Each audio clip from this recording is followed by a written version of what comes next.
Innal hamdalillah nahmaduhu wa nasta'inuhu wa nastaghfiruh wa na'udzu billahi min shururi anfusina wa min sayyiati a'malina may yahdihillahu fahuwal muhtadi wa may yudlil fala hadiyalah wa ashhadu an la ilaha illallah wahdahu la syarikalah wa ashhadu anna muhammadan abduhu wa rasuluh amma ba'du. Faqala Allah Ta'ala fil Qur'anil Karim, a'udzu billahi minasy syaithanir rajim. Bismillahirrahmanirrahim. Inna a'tainakal kautsar fasholli li rabbika wanhar. Inna syani'aka huwal abtar. Allahu akbar. Allahu akbar. La ilaha illallah wallahu akbar. Ikhwatul iman, ahli sholat id yang dimuliakan Allah Subhanahu wa ta'ala. Rasulullah sallallahu alaihi wasallam bersabda, qad istama'a fi yaumikum hadza idani faman syaa'a aj'ahu minal jumu'ati wa inna mujammi'un. Pada hari ini Idul Adha tepat pada hari Jumat, maka Rasulullah sallallahu alaihi wasallam memberikan penjelasan mengenai dua hari raya. Oleh sebab itu, bagi umat Islam bahwa hari raya bukan sekedar Idul Fitri dan Idul Adha, tapi hari yang harus dimuliakan, yaitu hari Jumat. Kenapa demikian? Karena Rasulullah mengatakan ketika tepat hari raya, baik Idul Fitri ataupun Idul Adha pada hari Jumat, Rasulullah mengatakan qad istama'a fi yaumikum hadza idani, telah terjadi berkumpulnya bagi kamu sekalian dua hari raya. Maka barang siapa yang tidak menghendaki untuk melaksanakan Jumat yang hadir pada sholat id hari ini, khusus bagi laki-laki, Rasulullah memperkenalkan a'ja'ahu minal Jum'ah, cukup kalian sudah melaksanakan Jumat. Wa inna mujami'un, tetapi aku akan melaksanakan sholat Jumat berjamaah. Kenapa? Karena memang Rasulullah sebagai umat, sebagai imam umat, sebagai khatib, demikian pula secara isyarah bagi koi masjid DKM, seandainya nanti pada waktu sholat Jumat katakanlah mustaminya sedikit, jangan heran karena Rasulullah sudah memperkenankan pada hari Jumat bagi laki-laki tidak ada istilah sholat zuhur, tapi yang berlaku pada hari Jumat adalah sholat Jumat. Bagi ibu-ibu, baik hadir ataupun tidak hadir melaksanakan sholat id, tetap berlaku. Karena hari Jumat bagi ibu, Rasulullah mengisyaratkan adanya sholat zuhur. Allahu akbar, Allahu akbar, walillahil hamd. Ikhwatul iman rahimakumullah. Pada hari ini Allah Subhanahu wa ta'ala memberitahukan kepada seluruh kaum muslimin bahwa harus selalu senantiasa mensyukuri nikmat Allah Subhanahu wa ta'ala. Karena Allah Subhanahu wa ta'ala sudah memberikan berbagai macam nikmat. Bahkan kalau dihitung nikmat dari Allah tidak akan terhitung. Oleh sebab itu Allah mengingatkan dalam surat Al-Kautsar ayat 1 sampai 3. A'udzubillahi minasyaitonir rajim. Bismillahirrahmanirrahim. Inna a'tainakal kautsar. Sesungguhnya kami telah memberikan kepada kamu, wahai Muhammad, secara umum kepada seluruh kaum muslimin, Al-Kautsar, berbagai macam nikmat. Wabil khusus nikmat nanti Allah berikan pada yaumul qiyamah, yaitu kenikmatan di surga. Nahrun a'tanihi fil jannah, sebuah telaga yang begitu nikmat nanti di surga. Tetapi Rasulullah mengingatkan, ada sebagian kelompok yang Allah cegah tidak boleh merasakan kenikmatan telaga tersebut, sehingga Rasulullah tahu, ya Rabbi innahu min ummati, ya Allah itu umatku, jangan kau cegah. Kenapa demikian? Allah menjawab, innaka la tadri ma ahdatsu ba'daka, sesungguhnya benar mereka umat kamu, tetapi setelah kamu tidak ada, mereka mengada-ngadakan dalam urusan beribadah kepadaku. Itu diperuntukkan kepada ahli bid'ah. Oleh sebab itu, para ulama mengingatkan bahwa dalam urusan ibadah kita diam. Ketika ada perintah kita lakukan, ketika tidak ada perintah kita diam. Karena diam didasari dengan ketaatan kepada Allah akan mendapatkan pahala. Tetapi Al-Kautsar secara umum, Qatadah, Mujahid, Ibnu Abbas menjelaskan bahwa Al-Kautsar khairun kasirun fid dunya wal akhirah, yaitu kebaikan begitu banyak, baik diturunkan di dunia apalagi nanti di akhirat kelak. Oleh sebab itu, pada hari pengorbanan sekarang ini tiada lain untuk kita mewujudkan rasa syukur kepada Allah dari sejumlah nikmat yang kita tidak bisa dihitung. Jangankan nikmat berbentuk harta benda, karena kenikmatan dalam ajaran Islam itu ada dua kategori. Pertama, nikmat iman Islam, sehingga kata Rasulullah ketika haji wa'ada, Rasulullah menjelaskan, yaitu ayat yang terakhir, al-yauma akmaltu lakum dinakum wa atmamtu alaikum nikmati wa raditu lakumul islam madina. Pada hari ini aku telah sempurnakan nikmatku, kata Allah, dan aku ridho bahwa Islam itu sebagai agama. Allahu Akbar, Allahu Akbar, walillahil hamd. Maka sewajarlah kalau kita perhatikan sejarah keluarga Nabi Ibrahim alaihissalam. Katakanlah kita mengingat bahwa yang disebut dengan nikmat itu kebahagiaan melalui harta benda, pangkat, kedudukan, jabatan dan sebagainya. Padahal bagi kaum muslimin sesuatu yang tidak disenangi, sesuatu yang tidak sesuai dengan keinginan kita, kalaulah kita sadar bahwa di balik penderitaan dan kesulitan itu bagi seorang mukmin itu menjadi kenikmatan.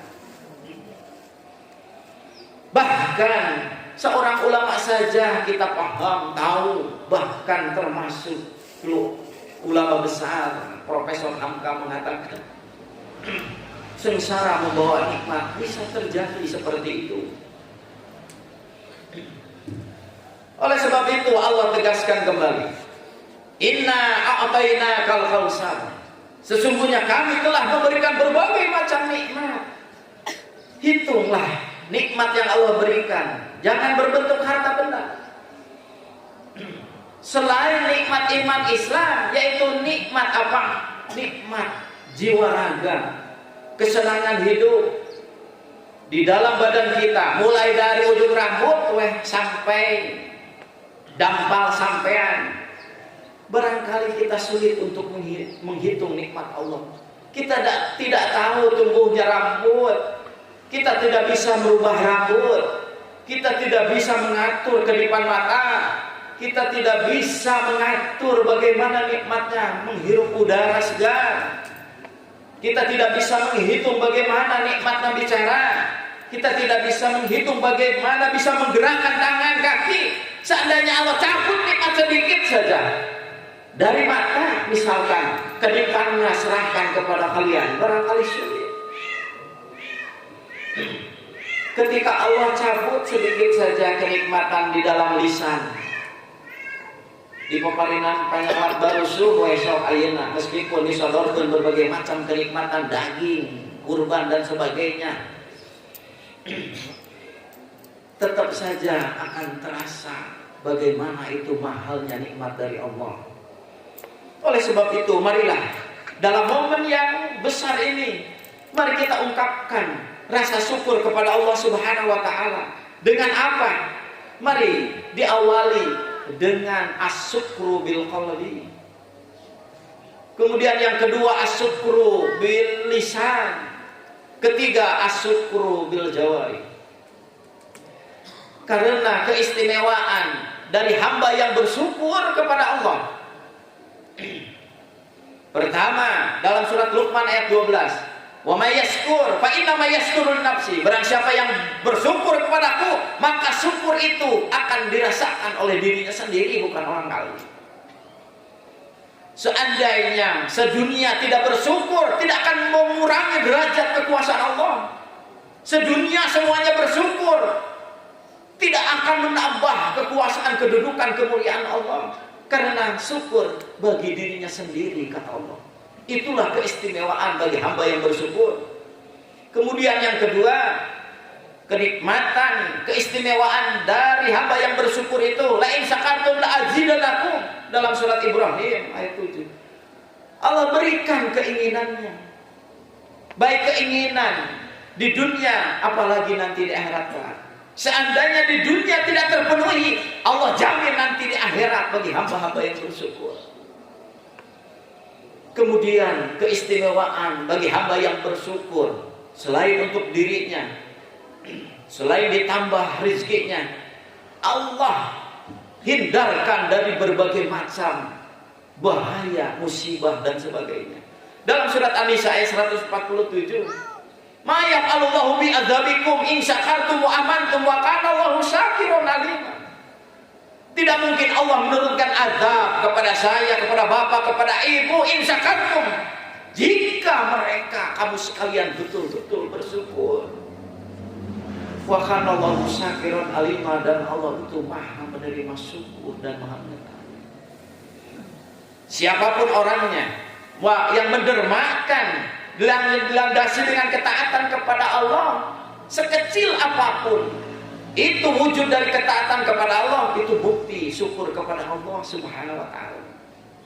Oleh sebab itu, mari kita awali pada hari ini, tepat pada hari Jumat.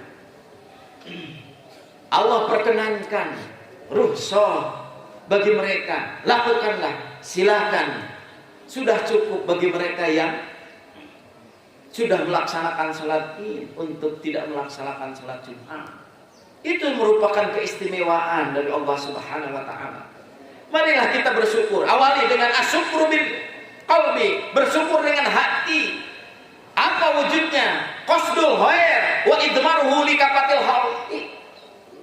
Yaitu niat untuk melakukan kebaikan, bahkan melakukan, menyembunyikan niat kebaikan itu terhadap seluruh makhluknya. Terhadap seluruh makhluknya. Jangankan yang lain. Kalau bapak untuk melakukan kebaikan, istri pun tidak tahu. Itu bukti asyukru bil qalbi. Ketika seorang istri untuk melakukan kebaikan, mendermakan sebagian hartanya, suami tidak tahu pun, itu sudah menandakan asyukru bil qalbi, qasdul khair wa idmaruhu li kafatil khalqi. Niat untuk melakukan kebaikan dan disembunyikan niat kebaikan itu terhadap seluruh makhluk.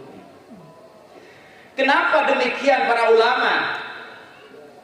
Untuk selalu bersyukur bil qalbi, karena urusan perilaku qalbi, amalul qalbi, di hadapan Allah Subhanahu wa taala akan dipertanggungjawabkan. Apakah ketika seorang sudah diniatkan untuk berkurban, kemudian kaganggu, istilah pengaruh baik istri, baik anak dan sebagainya, dan tidak terjadi, Allah akan mempertanggungjawabkan. Ketika seorang istri sudah diniatkan untuk berkurban, kemudian dihalangi oleh suaminya atau anaknya, nanti perilaku amaliyah qalbi itu harus dipertanggungjawabkan di hadapan Allah. Kenapa? Mari dalilnya silakan lihat dalam surat Al-Baqarah ayat kedua terakhir. yang saya bacakan tadi dalam sholat berjamaah. Lillahi ma fis samawati wal ard, kepunyaan Allah semuanya di langit dan di bumi. Wa in tubdu, apa yang kamu perlihatkan, autufuhu, atau yang kamu sembunyikan dalam hatimu, yuhasibkum billah, aku hisab kamu sekalian, kata Allah. Sehingga para sahabat berat ketika turun ayat ini, kemudian diwakili oleh Abu Hurairah menghadap kepada Rasulullah, berketut-ketut di hadapan Rasulullah, saking adanya, supaya adanya keringanan. Jangan ayat seperti ini kalau kita pada can ngartos teh. Kemudian memohon, dan Rasulullah tidak bisa mengganggu gugat urusan firman Allah. Kata Rasulullah, sudah saja, sami'na wa ata'na. Jangan sampai seperti orang-orang Yahudi Nasrani, apa sami'na wa asaina. Sudah, kamu lakukan saja, saya taat dan saya mendengar. Jangan sampai seperti yang dilakukan oleh umat-umat sebelum kamu, apa saya taat dan saya akan melanggar. Yuhasibkum bihillah, akan dihisab, Pak, Bu. Kalaulah kita nimbang-nimbang gerentes hate. Nah, kinten-kinten gerentes hate teh seueur kana qasdul khair, kana gerentes hate kana kasayang, atanapi kana kaawonan. Terkadang gerentes hate kana hal anu sae mah kudu aya pendorongna heula. Harus ada yang menasihati, pernah terlihat terdengar, tapi terkadang gerentes hate kana hal anu awon mah terkadang tidak ada pengaruh, ada sedikit saja sesuatu yang tidak berkenan di dalam hati. Apa orang aja ngomen nanti anu teu paruguh wae. Bahkan sekarang saja sudah terkenal bahwa bangsa Indonesia itu hebat memberikan komen dan sebagainya. Cok ayeuna lamun diparengkeun we simkuring gerentes hate keur ceramah we di dieu, jamaah di dieu mah. Nerangkeun simkuring nudutan hisab ka Allah aya gerentes kitu teh Pak. Sami bapak oge jeung ibu lamun diparengkeun si Ustaz Nurdin eta mah dijelaskeun jeung teu dijelaskeun oge teu ka hati, dihisab ka Pak. Nu mawi di sinilah para sahabat ngaraos berat teh, ya Rasulullah, ayat ieu kumaha? Sudah sami'na wa ata'na. Kita buktikan sejarah keluarga Nabi Ibrahim alaihissalam dengan istri dan anaknya, semua dilandasi dengan asyukru bil qalbi, naon qasdul khair wa idmaruhu li kafatil khalqi. Terus niatna teh hoyong midamel kasayan, bahkan disumputkeun niat saya eta teh pangoroning. Keluarga seluruh makhluk juga tidak tahu, hanya yang tahu Allah. Eta teh sanes hal enteng, Pak. Bukan hal yang enteng.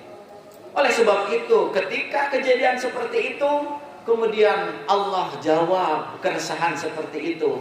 Apa? La yukallifullahu nafsan illa wus'aha, ayat yang terakhirnya. Allah tidak memberikan beban kecuali sesuai dengan kemampuannya. Allah akan menghisab hati-hati atau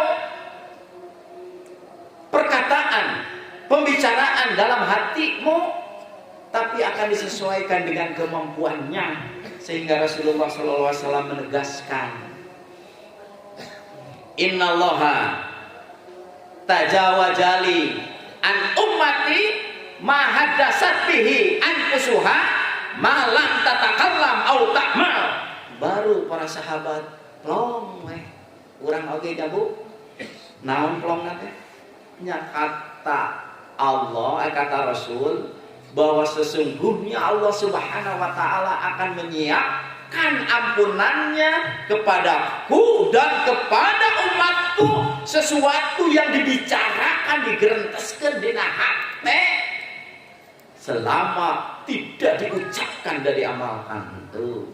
Jadi ayeuna ngagerentes unggul mah nya tiasa wae apan ayeuna oge geus euing ngagerentes dina hate teh aing kaduhung di dieu padahal di mana we. Itu kan eta teh bukan hal yang tidak bisa jadi dan tidaknya itu perkataan dalam hati mah. Terkadang kan bapak-bapak ketika menilai kekurangan dari istri, namun teu wani diucapkeun teh simkuring yakin ada garmet dina hate teh. Dihisab dah ku ayat anu tadi mah. Ibu juga sama. Saya yakinlah ada penyesalan, bukan penyesalan maksudnya aya kekeliruan yang dilakukan oleh bapak-bapak barudak. Tapi kulantan diucapkan masih dicarekan, terus geremet dihisab dah ku ayat anu tadi. Tapi selama tidak diucapkan, selama tidak diamalkan, maka Allah langsung gelentes-gelentes hati anu awan teh dihapus. Dah disinilah keagungan Allah Subhanahu wa taala kepada kita, kepada hamba-hambanya, sehingga Rasulullah menjelaskan idza hamma abdi bi hasanatin, apabila hambaku, ini berarti hadis qudsi, firman Allah yang diungkapkan oleh Rasul tapi tidak dicantumkan dalam Al-Qur'an. Apabila hambaku sudah ada gerentes niat yang baik untuk melakukan kebaikan, faktubuha, Allah menugaskan kepada malaikat, tulis satu kebaikan. Pain amilaha, padahal acan dipidana. Pain amilaha, tapi ketika dilakukan, faktubuha asron, lakukanlah 10 kali lipat. Tuh. Dan keagungannya, idza hamma abdi bisa yakin, seandainya gerentes hati seorang hambaku, kata Allah, melakukan niat untuk berbuat kejelekan, kemaksiatan, fala taktubuha, wahai malaikat jangan catat, entong keuneuh. Fa in amilaha, tapi kenyataannya dilakukan, faktubuha sayyi'atan, maka tulis satu dosa perbuatannya. Coba seperti itu kasih sayang Allah. Nah, jangan sampai ragu bagi bapak-bapak, kan suka pangaruhan wae. Sekarang sudah hadir ini. Kata Rasulullah cukup kalau tidak Jumat. Seandainya tidak Jumat pun Allah berikan pahala Jumat naon? Sebab kan bapak-bapak biasa salat Jumat atuh. Kan kalesan we riweuh jadi panitia. Jangan sampai seolah-olah banyak yang terjadi. Teman saya sendiri, kenapa tidak melakukan penyembelihan kurban hari Jumat? Wah, kok usah tanggung karena kan lebar ini Jumat. Kok seperti itu? Ya sah, besok juga, lusa juga. Tapi tetap saja Rasulullah mengisyaratkan bahwa yang terbaik ma'amila amalan ahabu ilallah yauman nahri, pada hari nahar itu tanggal 10 Zulhijjah min hirafetidam, hanya mengocorkan penyembelihan kurban. Oleh sebab itu Rasulullah mengingatkan, patimu biha nafsak, dalam urusan ibadah 10 Zulhijjah, baik saudara kita yang sedang melakukan ibadah haji, itu semuanya harus dilandasi dengan keikhlasan. Sehingga lihat, sekarang mah sudah teknologi, setiap langkah, setiap hari ketika melakukan ibadah haji tiasa aya informasi atuh.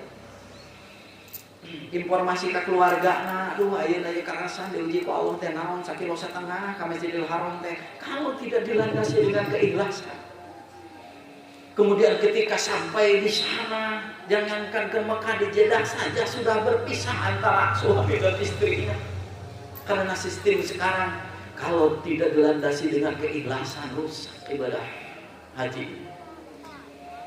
Begitupun bagi yang kita sekarang yang belum melaksanakan ibadah haji tapi mampu berkurban tanpa dilandasi asyukru bil qalbi, keikhlasan dalam pengorbanan, saya yakin dalam hati itu akan ada ungkapan-ungkapan apa yang barangkali akan dipertanggungjawabkan di hadapan Allah. Geus apal kurban ki mah geuning sagalana kudu batur daging teh. Begitupun sama bagi yang belum mampu berangkat ibadah haji, belum mampu berkurban baik sapi atau domba. Tetapi bagi mereka yang berkurban, karena istilah kurban secara umum kan jelas, qaruba yakribu kurbanan, mendekatkan diri kepada Allah. Bagi yang belum mampu berangkat ibadah haji, belum mampu kurban dengan sapi atau domba, kan bisa berkurban mendekatkan diri kepada Allah dengan tenaga dan pikiran. Diparankeun teu tiasa ku tanaga oge katingali batur ruang riung dalam pemeliharaan, penyembelihan atuh ngadoakeun sing dipaparinan kakiatan tah panitia jeung reng-rengan teh. Jangan sampai justru hati merasa tidak senang melihat umat Islam bergembira dalam ketaatan kepada Allah berkurban. Kurban itu ibadah haji itu ya mah justru menuduh hal-hal yang tidak baik, bahkan tidak senang dengan adanya perayaan ibadah kurban. Ini inna sani'aka huwal abtar, sesungguhnya yang benci kepada kamu. Khususnya waktu dulu banyak yang benci kepada Rasulullah, kemudian mereka menuduh kepada Rasulullah sudah terputus dengan kasih sayang Allah karena tidak punya keturunan laki-laki. Kata Allah justru mereka lah al-abtar yang terputus. Siapa? Yang tidak senang, yang benci kepadamu dalam artian benci terhadap ajaran-ajaran Islam. Nu mawi kitu kami urang sadayana sok asukru bil qalbi ngawitan teh ayeuna. Sayyidina Ali Rasulullah SAW memerintahkan, amarona, aku diperintahkan, kata Rasulullah, kata Sayyidina Ali, an aku ma'ala budnihi, untuk mengurus hewan kurban, wa an atasaddaqo. Nah ini harus keikhlasan bagi panitia dan pengurus semuanya. Jangan sampai dirusak keikhlasan dalam pengorbanan itu. Kata Sayyidina Ali, aku diperintahkan oleh Rasulullah untuk mengurus ini binatang kurban, dan aku diperintahkan antas sedekah mulai dari biluhumiha wa juludiha wa azillatiha. Bagikan dagingnya, kulitnya, dan semuanya. Dan ini yang harus digarisbawahi, khususnya bagi panitia. Sangkan jangan sampai merusak keikhlasan. Apa? Wa an la u'tiya ajaziru minha. Dan aku melarang, kata Rasulullah, untuk memberikan upah ulah mere buruh. Supaya ayah perhatian dari sekarang bagi ibu-ibu, bapak-bapak yang sudah diniatkan untuk berbuat baik. Saya ibadah belum mampu, kurban belum mampu, aku akan berkurban dengan tenaga. Karena di zaman Rasulullah ieu nu mencitna, ieu nu nyisitna, ieu nu nyacagna, ieu anu meresanana, ieu nu ngalebetkeun sadayana. Tapi jangan sampai ada perasaan dalam hati teh, mudah-mudahan ngiring bade di dieu ye tekan daging sugan we atuh kabuluhan tah ulah aya niat seperti itu akan merusak. Bagi panitia, marilah kita awali dengan keikhlasan. Karena naon aya we da picarikeun. Jangan merusak pahala begitu besar, apalagi bagi yang berkurban. Ketika berkurban dan pengurusannya barangkali lah kurang tertib, kena urusan tertib dan tidak ada enggak perintah urusan ini amarona. Kata Rasulullah, wahai Ali, urus nih kurban dan harus tertib. Dengan tidak boleh, jangan salah memotong dan sebagainya. Urusan penyembelihan ada larangan, tapi kalau urusan nyasar dan sebagainya mah tidak teratur. Oke, itu tidak ada. Yang penting kemanfaatannya untuk halayak, khususnya fakir miskin yang belum pernah merasakan apa itu daging. Ulah dugika ibu-ibu nuju nyiksikan oge pas hea pedah eta ngilwanana ieu saparapat kurang seutik durdan. Ketika ibu pas misalkan nyiksikan anak betul, ada keterangan pahalanya baik?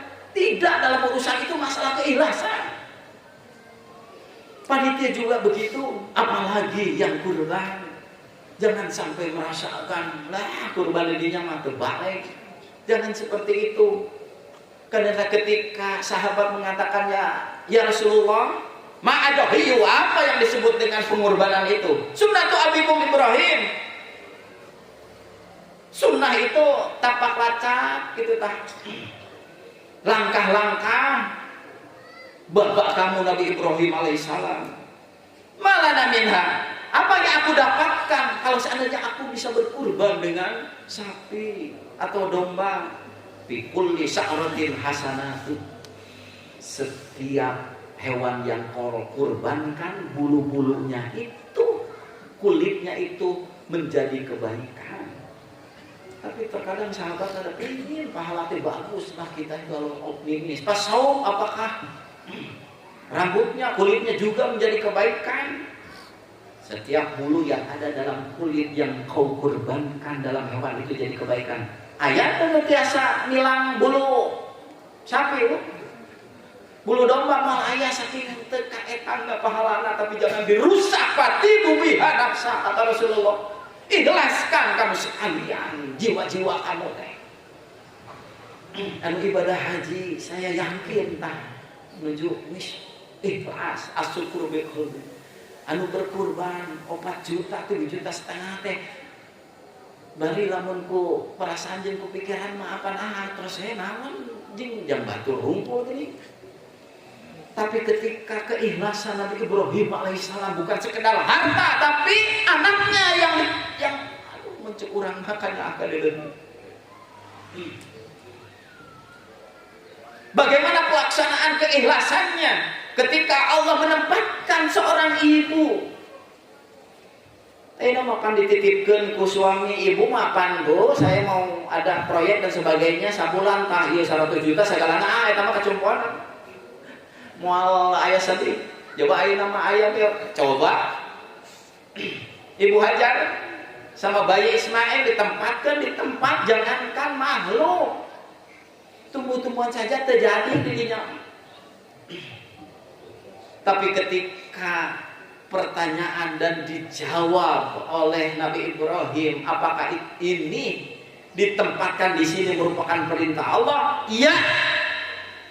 Langsung menerima dengan keikhlasan. Idan kalau begitu la yudayyi'un. Allah tidak akan membiarkan aku. Saksana jan Pak, ai hate madanya. Aya we kitu tah. Karaos ketika melihat menilai orang lain, menuduh dan sebagainya teh karaos teh urang sadayana teh. Tapi di balik itu Allah tidak akan melupakan kita. Nu mau kitu ulah dugi ka direksa. Gitu. Sok kita sama-sama untuk melakukan apa pengorbanan baik tenaga, pikiran, harta dan ibadah manasik haji. Karena jelas dalam Al-Qur'an khusus nih bagi panitia. Dalam surat Al-Hajj ayat 37 di 36. Faida wajabat junubuha fakulu minha. Apabila sudah beres tah disembelih Pakulu minha, silahkan yang kurbani itu. Ulah waka, iya panitia teh karena sanja saya nitipkan kurban, tapi itu aya kahoyong ieu anu jangan dulu prasangka yang jelek, silahkan Pak. Bade naon? Bade cokot, bade sirahna, bade dagingna, bade sadayana mangga cenah. Ai bade moal kurban mah gitu. Tapi ketika pakulu minha itu lihat sebagian gitu. So, ayah mah kasihkeun ulah jangan sampai atau jangan berkurban Pak. Kalau ada permintaan, padahal permintaannya minha mah masuk ke sana. Pakulu minha makanlah sebagian dari daging yang kau kurbankan. Kemudian, nah ini catatan, 2 catatan untuk jangan sampai merusak keikhlasan kita apa? Wa at'imu, berikanlah makanan daging oleh kamu itu al-qani'ah. Qani'ah teh qanaah. Ai qanaah teh apa? Nampi sayananya Bu. Ibu teh geus beres teh enjing-enjing dugi ka sonten. Calik we teh nyungkeun. Sayana we teh qanaah. Yang tidak meminta sing surti teh panitia teh pasian atuh. Bagianana. Ulah kena antep itu mah tong dari bagian mana teh nyarita acan dari teu butuh lain kadinya salah tuh kata Allah ini mah bukan kata Rasul. Al-Qani saja yang tidak meminta kasih wal muqtaro, apalagi yang ini yang meminta bisi karasan ulah ngaruksak keikhlasan panitia dan yang lainnya bawa pilih jauh terpugu-pugu datang weh mantuan teu nonton teu jeung sumping ke tepuk-tepuk jeung nyungkeun we. Wow, mau taro sok kasihan. Gitu. Sebab apa? Jangan sampai merusak keikhlasan kita semua. Gitu. Sehingga yakin ketika seseorang sudah asyukur bil qalbi, yaitu niat untuk berbuat kebaikan dan disembunyikan kebaikan itu terhadap seluruh makhluknya, saya yakin ketika seseorang sudah bersyukur dengan hatinya, saya yakin akan selalu bersyukur bil lisan. Sekarang waktunya kita bersyukur dengan hati dan lisan. Maaf Pak, disuruh berzikir sekarang berapa hari Idul Adha? Saudara, apa hari-hari tasyrik itu zikrullah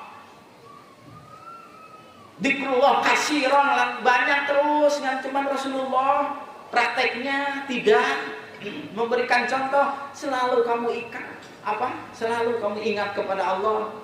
Apa ucapan zikir yang terbaik? Allahu Akbar, la ilaha illallah, wallahu akbar, kan begitu. Seperti yang kita sebutkan terus, Allahu Akbar, la ilaha illallah, wallahu akbar, walillahil hamd. Ada 4 kata Rasulullah, ucapan yang dicintai oleh Allah Subhanahu wa taala. Kamu mana saja yang kamu dahulukan, ucapkan saja apa? Subhanallah, walhamdulillah, wala ilaha illallah, wallahu akbar. Bahkan jadi tabungan kamu dengan lisan zikir kepada Allah. Saya yakin orang yang mampu berzikir lisannya selalu asyukru bil qalbi. Lamun hatena tidak bersyukur, mungkin kalimat-kalimat. Dan ketika ibu salah nyisitan atau misalkan musibah, yakin ucapannya lamun teu zikir hate mah moal nyebabkeun innalillahi atau astagfirullah nya jadul kan itu. Bapak juga begitu. Tapi kalau sudah terbiasa, saya yakin ucapan-ucapan itu akan diungkapkan. Udah jam 7, mudah-mudahan mari kita sama-sama raih keistimewaan, keajaiban, bahkan keunggulan pahala ibadah kurban. Baik saudara kita yang sedang melakukan ibadah haji, semoga mereka diberi kekuatan, kelancaran dan menjadi haji mabrur. Bagi kita yang mampu berkurban dengan sapi dan domba, ikhlaskan. Jangan sampai kita mengatur urusan itu, sudah kita serahkan kepada panitia. Dan panitia Allah sudah berikan gambaran secara khusus dan umum. Apa? Ikhlaskan hati kita. Apabila ada sesuatu yang kurang berkenan, jangan sampai kita merusak keikhlasan kepada Allah Subhanahu wa taala. Billahi taufiq wal hidayah. Rabbana atina fid dunya hasanah wa fil akhirati hasanah wa qina adzabannar. Walhamdulillahirabbil alamin. Wassalamualaikum warahmatullahi wabarakatuh.